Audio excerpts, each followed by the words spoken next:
Alright guys, here we are at the house here. I'll get right to the point. Basically, this courtyard right here is surrounded by the home. You have 1, 2, 3 gutter downspout chains right here, and what's happening is the homeowner hasn't bothered to landscape this area, and he wants to, but there's about 4 to 8 inches of water, depending on how bad the rain is, that floods this whole entire area. So what we were gonna do is just tap into the PVC here. It's all underneath this concrete, and we're gonna run it out this way. We're gonna install a new dry well. They never work too well. I install them. I feel like I'm one of the better installers of them, but they just never work that great, especially if you get like a 3-day rain or something, and you do like a residential one that's like 10 by 10 by 5 foot deep, or even 5 by 5 by 5. So what I did was I said, I'm gonna find the pipe, okay, the original pipe, and it goes under the home this way, out to the marsh area. So what I did was started digging around, and I was seeing signs. This is a 90 going this way. This one here has a Y because there's another pipe from this downspout here that comes this way and comes in. There's actually 4 of them. There's one right here as well. Okay, so what I found was the pipe. It's right here, just a S&D grade 4-inch pipe. So this gutter here comes and runs right into this pipe here. So what I'll do is I'll kind of show you what it took to find this thing in the back. Let's do it. Here we are at ground zero. Beautiful, beautiful view at the back of this home. We got the John Deere 26G here. Great machine. Comes highly recommended. This is a 21 model. It's got about 100 hours on it. Absolutely love it. So what I did with the John Deere is I made a hole based on the schematics from 1986. This is when this pipe was installed. Supposedly it went to a dry well in this area, or this area. There's 2 different schematics. Who knows what they were thinking in 1986? Who knows what kind of obstacles they ran into in 1986, and they had to work around them. So you can see right here, this was worthless. I also dug another trench over here, just trying to locate this pipe. I didn't know if they daylighted it out to the marsh or what they did. There's another hole over here the homeowner dug. I actually dug this trench here all the way across the yard, mulched his irrigation, which we'll have to fix as well. But what I ended up doing, long story short, is I rented a very big drain snake. It was a 1/2-inch drive, so just an electric one. Worked pretty well. And what I did was I put it in that pipe I just showed you, and I ran it until it stopped. And what happened was I was hearing a crunching noise. It's crunch, crunch, and it was right in this area. Right here, I could feel it in my feet. I was standing on it, I could just feel it. So what I did was, little redneck engineering. It has a air switch. So what I did was just put a rock on the air switch and kept the drain snake going, just because I was working solo. I wouldn't recommend that. It's probably not safe, especially if it gets crazy and it starts breaking windows out, but that didn't happen, and it seemed like it was a pretty good area to do that. So I started tunneling. You can kind of see how deep I had to go. Now this is a pretty thick concrete slab, and it runs all the way across, and it's rebar reinforced. I wasn't too worried about undermining it, especially in a 3.5 foot wide space like this. But this is what we had to do, and obviously there's not a lot of dirt that would fall on top of me if it were to cave in, but if you get squirrely, you might want to put some 2x4s or some 4x4s, and whatever. I was gonna have to do that if I had to go any further, but basically I just kept on digging and digging until the crunching got louder and louder. And let's go ahead and delve in here. So we're about 12 feet back, okay, and there's our pipe. What the builders did in 86 was, this is our concrete, and this is our foundation right here, on the left side there. What they did was they made a cinder block encased dry well, no mortar or anything like that, thank God. So it's just kind of it's a routine thing that they probably did back then, just to kind of appease the HOA and the code in this area and stuff, which has since changed. But they just had a bunch of construction debris, like this small brick on the left, and they just filled it, and this pipe was draining into it. You can see how much root invasion we have here, and I hit roots with the snake when I pulled it out, so I knew that that was a good sign. So I kind of just followed the roots and they led me right to it along with the sound. So what we're going to do today is extend this out, install a clean out both in the front and rear, so we can maintenance this pipe and daylight it out towards the marsh, because it's just storm water. It's not going to hurt anything, obviously no sewage or anything like that. So yeah, let's get busy on that. All right, just a quick overview on what we're going to use to repair and install cleanouts on this pipe and also extend it. We got our primer and glue, we got our pack out kit, it's got all you need, you know, PVC saw, whatever else. I'm going to use 2 sanitary tees, and I'm going to use 2 plug adapters, if you want to call them that, or clean out adapters. That way I can rise this and make it as long or short as I need to.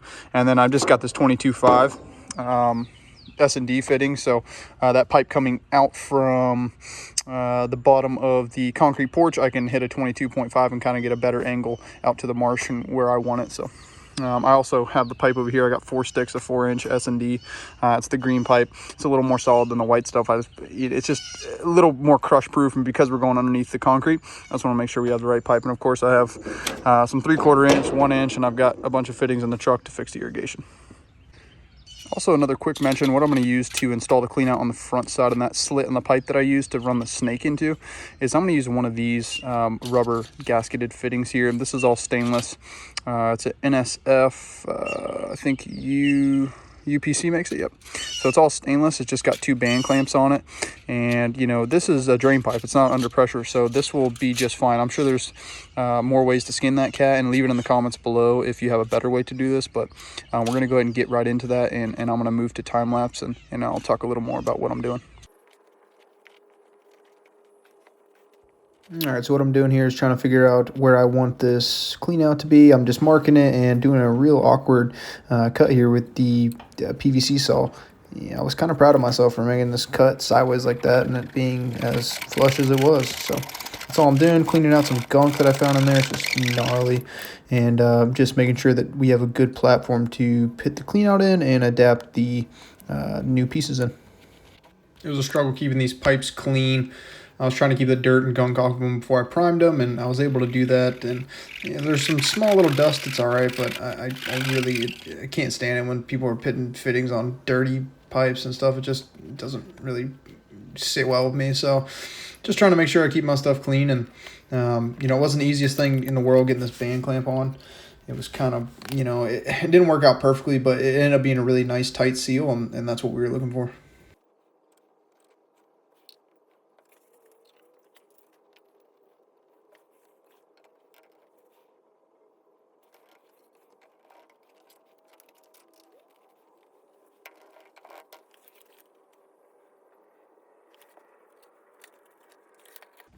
Struggle is real right here, trying to get this thing fitted the right way and pulling it out of the fitting and sticking it back in. And it's just definitely don't put your primer on before you start test fitting. I didn't think I'd have to test fit, but then I kind of was doing some mental math, and I ended up having to cut this back down and get it back in. But like I said, it eventually went in the way I wanted it to.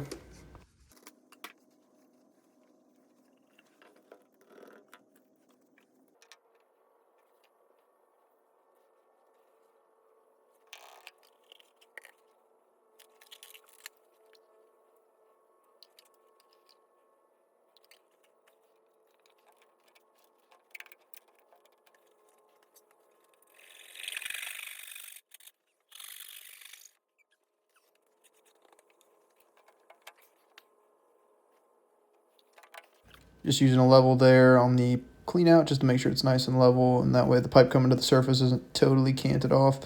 Obviously, the longer your riser is and the more at a level you are, the harder the cant will be at the top, so it's not something you want. Finagling with this clamp that one of the band clamps actually pulled that weak white S&D pipe in and crimped it. It's real weird, so I had to adjust it right there. And here I am installing the clean out, just kind of measuring by eye and making a mark and cutting this pipe and installing the clean out. No big deal there.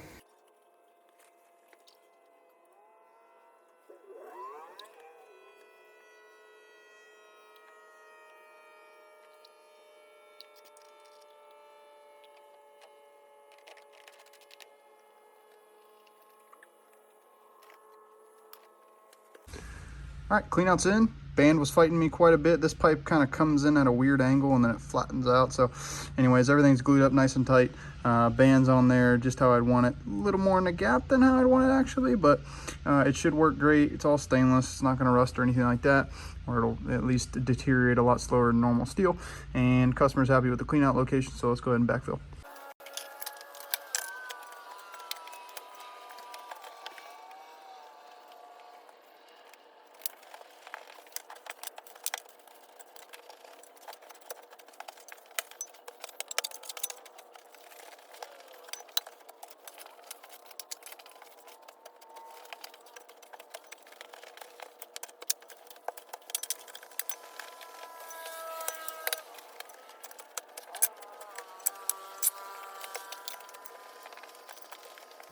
You can see I pulled out one of those termite bait traps. You haven't seen one of those before, so I'll go ahead and put that back in the approximate location where I think it needs to go. And yeah, I end up smashing another one in the backyard, but it's no big deal. They'll come and replace them for free. All right, that part is done. Let's move to the back of the house. All right, we're back in the at the mine in the back of the house here. The pipe is around this area right here, and what I'm gonna have to do is obviously I'm gonna couple her up using one of the bell ends of this green sewage pipe here, and I'm just gonna stick that on. There is a transitional cement. I'm just gonna use my blue all-weather and purple primer. It sticks really good. It might not be you know, the best thing to do, but it sticks well, and it'll be fine for drainage, and it'll adhere real nicely. So I'm going to use just my blue cement, purple primer, and what I'm going to do is I need to get in there, and I'll try to get some footage, but I'm going to have to couple her in a pipe, build my way out to my 22.5, which is right there, and then I'm going to have to backfill this by hand. I mean, I'm going to use a shovel obviously to get dirt in there, but I need to make sure this is packed in nicely. If you're going to do something like this and find a pipe that's this old and you have to dig under the foundation of a house, near the foundation of a house, or anywhere like that, what you're going to do is if you just throw dirt in there and backfill it all the way out, maybe you don't have any problems, but what can happen is you can develop like a sinkhole right here, and God forbid, you know, someone comes stepping off of this porch and breaks their leg or something like that. You know, it could be years down the road, but you want to make sure this is packed in nice, and I'm getting paid to do this, so we're going to do it the right way. All right, so there's my pipe right there, pretty deep down in here. And what I want to do is get this fitting so I can get a better angle so we're not bumping into the house here. So I need to take the measurement between the end of that pipe and this piece right here. So I can't really film that. I'll film the install, but I'm gonna go ahead and get this measurement, get this pipe cut, and I'll show you the rest. All right, all I'm gonna do is just cut this pipe right here. This is just the extension to that 22.5 degree angle that I want to cut so I can get a little better angle. There's a big live oak tree basically. If I would have kept going straight with that pipe, I could have, but we're gonna run into a big live oak, and you know, you just don't want to damage those trees if you don't have to. So we're gonna go ahead and just, you know, 22.5 it out of the way.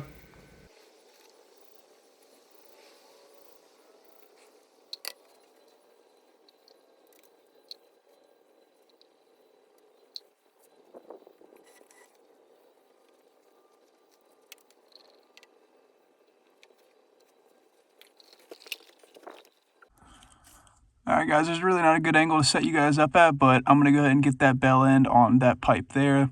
And you can see all the sludge in there, and we're going to wash it out really good with a power washer tomorrow, but I just want to get that all couplered in. It goes back forever.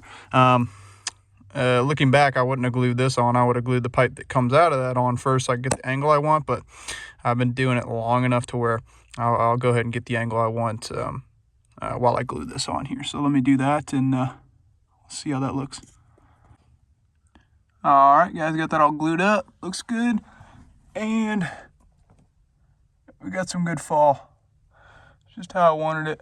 So now what we're gonna have to do is start backfilling this. And a lot of it's gonna have to be packed in by hand, unfortunately. So I'm not gonna bore you with that. I'm just going to get back with you when I get to the end of the pipe here. All right, we got this backfilled a good little bit here. Probably about 8 inches from the bottom up, and I've got myself filled in pretty good and packed in. It took me quite a while, if you can imagine. So got it all packed in, and I've got some rags in here, so let me go ahead and pull those out.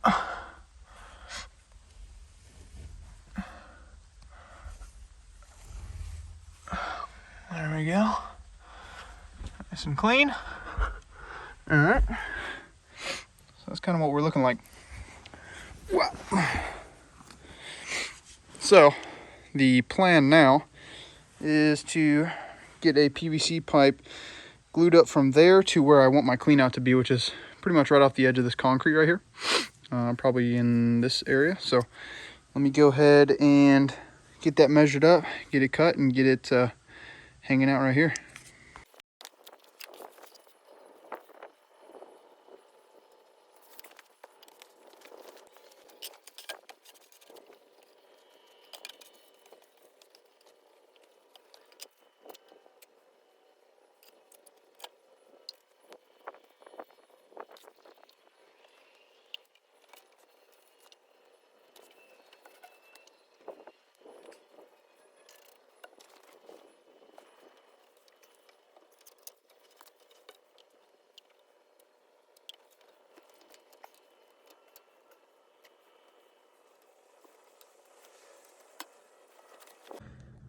All right, get that clean out nice and level, glued in just where I want it. So now I'm propping it up with the shovel, as you can see there, and I'll replace that with a trenching shovel. But now it's time to backfill.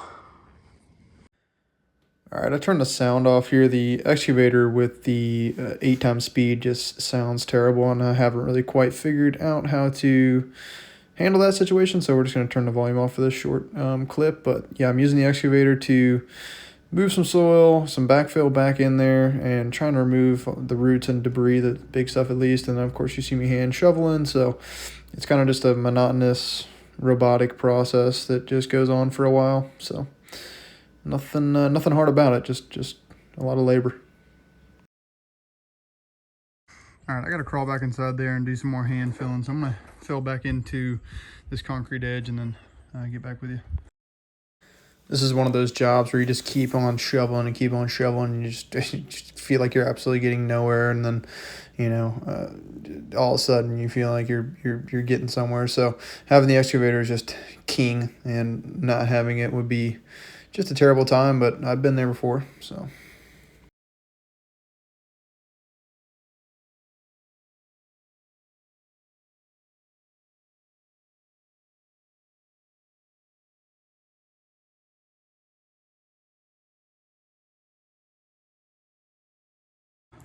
All right, guys, I changed my mind about fixing the irrigation first. I'm gonna get this pipe laid in. Before I do that, I just roughed in this trench. My phone died, so I couldn't get it on film, but it wasn't that entertaining, to say the least. Here's our clean out. I know you can't really tell too well, but this has great fall on it.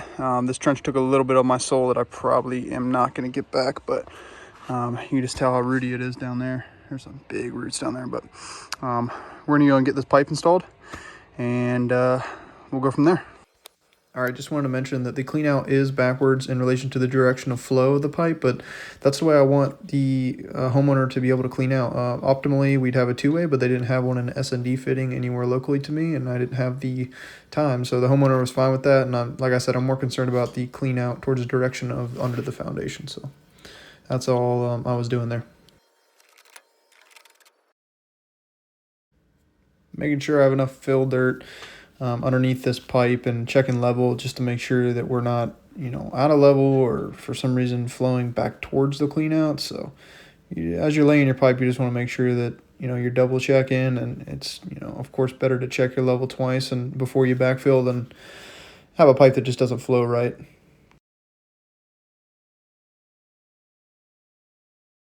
All right, I got that pipe set in pretty good there. It's just the way I want it. It's got great fall on it.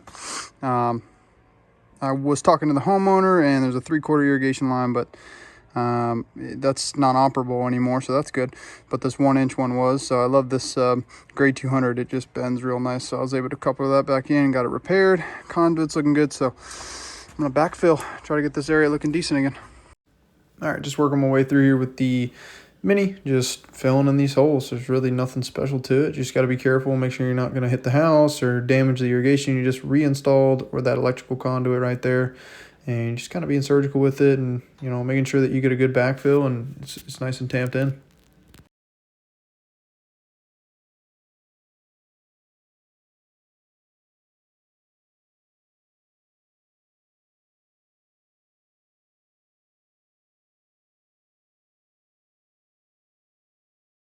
Decided to backfill by hand with a shovel around the clean out. You don't want to get too close to the excavator. God forbid you smack it and you pop it off the sanitary tee, and now you're back to square one. All right, just getting this backyard kind of roughed in the way I want it to, and that's really nothing to it. Just kind of smoothing it out the best I can. I'm coming through and hand raking this backyard out. It doesn't take a whole lot of time, maybe 25 minutes to get this whole thing raked out pretty good. And this just helps. I mean, if he wants to seed grass or whatever like that, he's not paying me to do that, but it's nice to do this for them.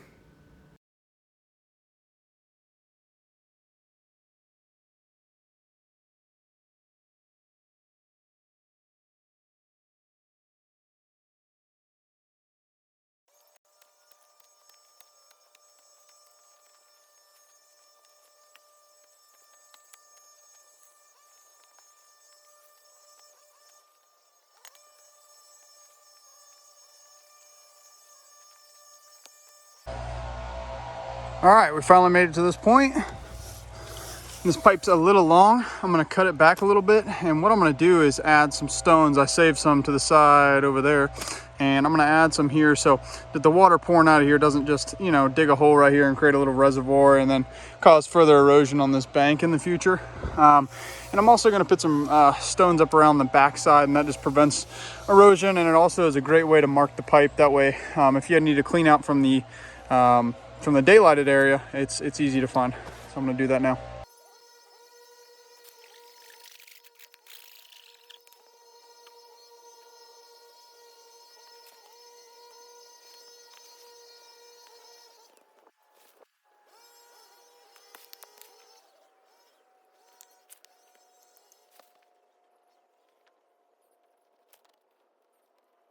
All right, guys, that's it. Water will come out of the pipe, kind of bounce through these rocks. Yeah, it'll get into cracks right here, but it might erode a little bit. Once the earth settles and the roots grow into that direction, it'll be just fine. So let's water test this thing and see how she does. All right, it's running really nice. I've been sitting here watching for like 60 seconds. It's obviously still eroding down here, this freshly touched dirt. It's just pushing stuff through. Look at that. Wow. I mean, this system's been blocked for the better part of 10 to 15 years. It was built in 86, so the first time it's seen daylight since 86. There's all sorts of material coming out of there, and I'll bring some gravel in here tomorrow, but I'm going to call that a video, guys. All right, guys, thanks for tuning in. It was pretty cool fixing this drain. My back's pretty broke off. I'm ready for a hot meal. So if you got any feedback, please leave it down in the comments. Give it a like if you liked it. And if you want more content like this, just let me know. Appreciate you guys. So that's about it. Peace.